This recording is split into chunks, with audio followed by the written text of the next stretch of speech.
are in season, and Janine Washle is here from Cloverfield's Farm and Kitchen to give us a great idea for a twist on a traditional dessert where we're going to use peaches instead of pineapples. That's right. Peaches are coming in. Right. And this is the perfect dessert for Father's Day. Upside down cake. Upside down cake, kind of traditional, a little bit fun, a little bit quirky, and so easy to put together. Even the children can help. All right. So what I've got here is granulated sugar and water, and that's our syrup base. Okay. And that's going to go into our 8 or 9-inch cake pan. You do not have to grease the cake pan to do this. I'm going to turn this off and I'm going to pour the syrup in, and then we've got 2 cups of sliced peaches right there, fresh peaches, and if you'll layer those in there, and you can do I arrange them or do I just kind of dump them in? You can Either make one. a pattern, you can dump them in, just get them in there. For the sake of TV, I'm going to dump them in, but That normally is I would fine. make a pattern because that's how I am. I do always like to make like a little flower in the center, that's what I was that thinking. sort of thing.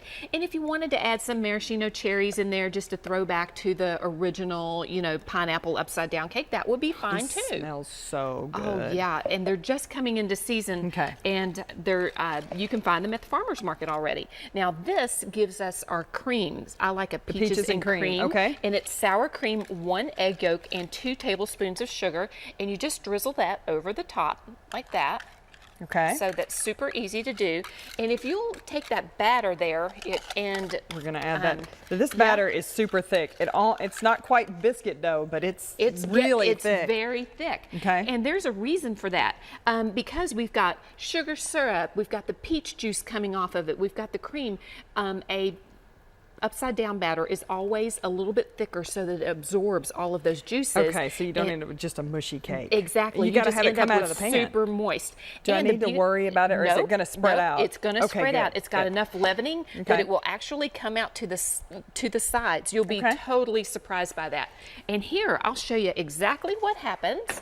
This is always the fun part. Right. When you get to mold it. Yep. Because the bottom is the prettiest part of the cake. Exactly. Ta-da! Oh, that's pretty. Oh yeah. And so you did do the arrangement like a flower. I did. I love the flour. And then the cream kind of comes up between the peaches, and then you've got the moist cake underneath. Honestly, this is a lot easier than peach cobbler. That takes really a lot of work. is. I mean, this kind of gives you those flavors without having to do all that work with dough. And with some whipped cream or a big scoop of ice cream on the side. Now you're talking. This is a wonderful Father's Day dessert. All right, snack. Janine, thank you for sharing this recipe. She's brought a couple of others. You can make your own Swiss cake rolls. Yes. And then we've also got a little chocolate bundt cake. With Coca-Cola in it. Oh, good. So it'll be super moist. She will send you all of those recipes. All you have to do is go to our website, click on WDRB in the morning, and we've got a link to Janine's info. She'll send you a pamphlet full of recipes, and you can enjoy the peach cake and the chocolates. Thank you, Janine. You're welcome.